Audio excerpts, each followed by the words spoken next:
Merci Madame Delot pour cette introduction. Merci Madame Reich, bien entendu. Avant de vous présenter dans les grandes lignes mon projet de recherche, je voudrais revenir rapidement un peu plus sur mon cheminement, ce qui m'a amené en fait à m'intéresser aux trajectoires des survivants de la Shoah après la guerre. J'ai eu la chance, avant de déménager au Canada, de travailler au Centre d'histoire de la résistance et de la déportation à Lyon. Et pendant ce travail, j'ai réalisé une recherche sur le retour des déportés en France, qui m'a amené à lire l'ouvrage de Primo Levi, La Trêve, ouvrage qu'il a publié en 1963.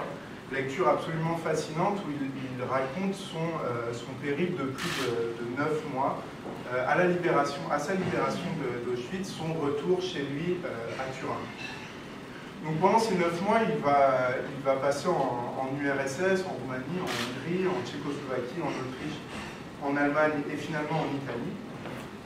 Et la lecture de cet ouvrage que vraiment je recommande, m'a permis de réaliser que ma connaissance de l'histoire de la Shoah s'arrêtait vraiment à 1945, s'arrêtait avec la libération des camps et la fin de la guerre.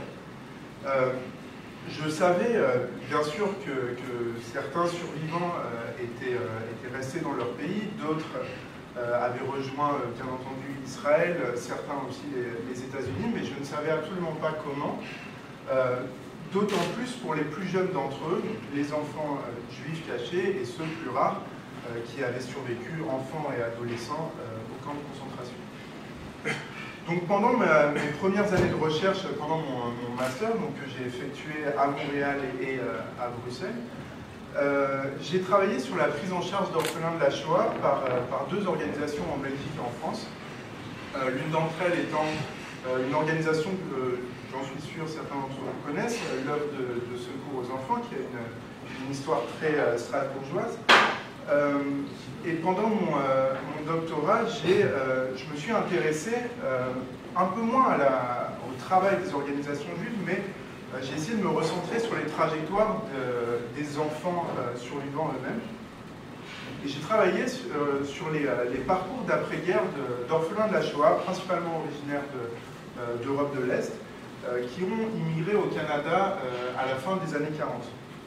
Donc pendant ma thèse, je me suis attaché à reconstituer leur parcours à la sortie de la guerre, principalement en me basant sur différentes sources administratives, notamment par exemple leur demande de visa auprès des autorités canadiennes, ce qui m'a permis vraiment de reconstituer leur trajectoire, et des trajectoires qui m'ont tout de suite rappelé celle de Primo Levi, celle qu'il raconte dans La Trêve.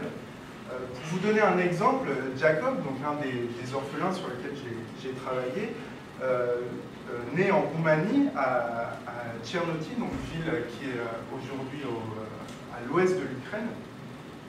Donc Jacob va être déporté à Mauthausen, en Autriche, à la fin de l'année 1944. Et à sa libération en mai 1945, il va retourner dans sa ville natale à Tchernoti en Roumanie et parcourir ces plus de 900 km qui séparent Mauthausen de Tchernoti, à pied, en camion, en train. Donc voilà, vraiment un parcours qui tout de suite m'a rappelé celui de Primo Levi, sauf à une grande différence, c'est que pour des enfants comme Jacob et pour l'ensemble des orphelins sur lesquels j'ai travaillé, le retour au domicile ne pouvait être que temporaire et était impossible pour la simple et bonne raison que ce domicile n'existait plus. Par exemple, dans le cas de Jacob, à son arrivée à Tchernoti, il découvre que tous ses proches ont été déportés et sont morts pendant la guerre, que sa maison familiale a été entièrement détruite. Donc toute sa vie d'avant sa déportation a disparu. Il va quand même rester quelques mois en Roumanie et aller à l'école et travailler. Mais à l'automne 1945, il va reparcourir ces 900 km, mais cette fois-ci pour rejoindre la zone d'occupation américaine en Allemagne. Et il va vivre pendant près de 3 ans dans tous les camps de réfugiés réservés aux personnes déplacées juives qui se trouvent dans la région autour de Munich. avant bien sûr en 1948 rejoindre le Canada. Donc voilà, dans ma thèse, en m'intéressant à des parcours comme celui de Jacob, j'ai vraiment cherché à insister sur le flou qui accompagne la libération, la fin de la guerre pour ces jeunes rescapés. Et la plupart du temps, cette libération, c'est juste un mot assez vague, mais qui n'a pas forcément de réalité concrète. La plupart d'entre eux font face, bien sûr, au traumatisme immense de la perte de leurs parents, de la perte de la plupart de leurs proches, mais ils font aussi face à une insécurité financière très forte. Et aussi, pour certains d'entre eux, notamment ceux qui habitent en Pologne et en Hongrie, ils font face à des violences antisémites quotidiennes après la guerre. Notamment en 1946 et en 1947, il y a toute une série de pogroms en Pologne et en Hongrie qui vont pousser ces jeunes rescapés à, comme par exemple Jacob, à repartir ou à partir vers l'Europe de l'Ouest, soit dans les camps de la zone d'occupation américaine en Allemagne et en Autriche, soit pour certains en France, en Belgique, en Suède. Donc bien sûr, la vie de ces enfants, et notamment la vie de ceux qui ont vécu après la guerre dans les camps de réfugiés, mais aussi la réponse humanitaire que les associations juives, françaises, belges, américaines ont apportée, et aussi celles des agences de l'ONU, qui étaient bien sûr très impliquées dans la prise en charge de ces jeunes rescapés.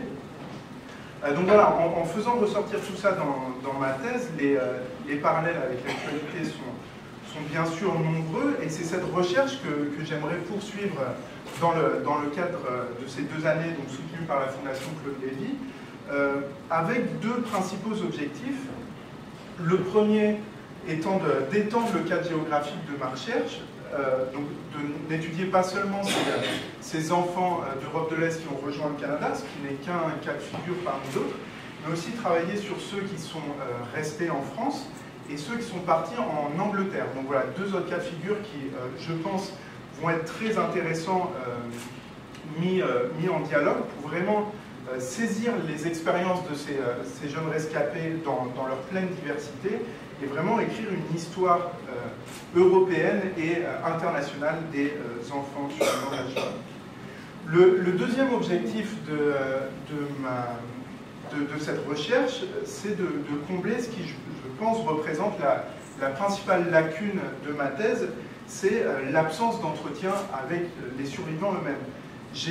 Pendant ces 5 années de recherche, j'ai eu ce parti pris de vraiment mener un travail d'historien sur les archives, mais là je pense vraiment qu'il y a, comme vous l'avez dit, urgence de donner la parole aux survivants eux-mêmes, et je pense que c'est vraiment très important que j'amène leur parole dans ma recherche, qui pour l'instant a été, comme je l'ai dit, très historienne, très centrée sur les archives. Donc voilà, c'est mon objectif dans ces 2 prochaines années, de réaliser toute une série d'entretiens en France, en Angleterre et au Canada, avec des personnes qui ont aujourd'hui entre 75 et 85 ans.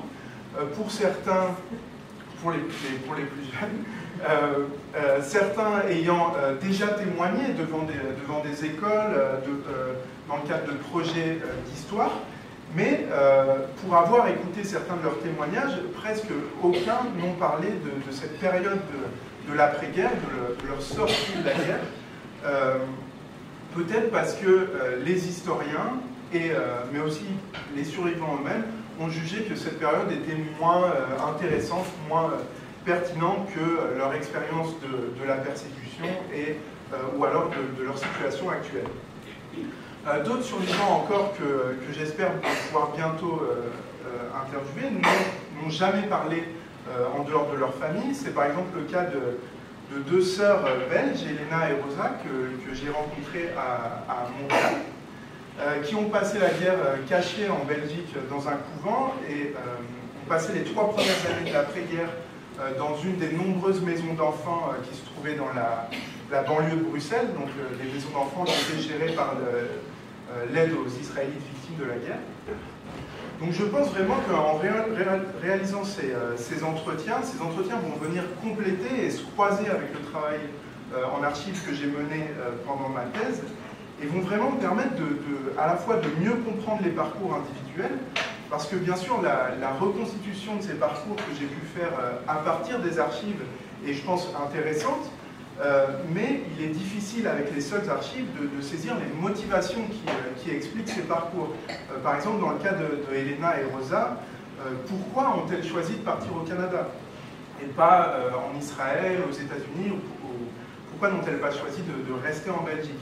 Donc voilà, c'est toutes ces questions qui, je pense, vont être plus faciles pour moi à saisir grâce aux témoignages.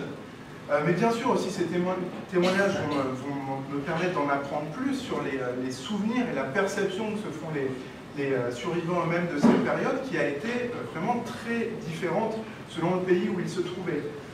Par exemple, en France, la plupart de ces enfants ont vécu dans des maisons d'enfants, de l'OSE, du service social des jeunes, alors qu'au Canada, dès leur arrivée, ils étaient placés dans des familles d'accueil juives, mais étaient donc un peu plus rapidement coupés des autres enfants rescapés. En Angleterre, c'est encore un cas de figure différent. La plupart du temps, ils vivaient assez seuls. Ils vivaient dans des auberges, dans des hôtels, avec le soutien financier d'organisations juives d'aide aux réfugiés. Donc voilà, j'aimerais savoir comment ils ont vécu cette période. Est-ce qu'ils sont allés très rapidement à l'école? Est-ce qu'ils ont travaillé pour ceux qui étaient un peu plus âgés immédiatement après la guerre?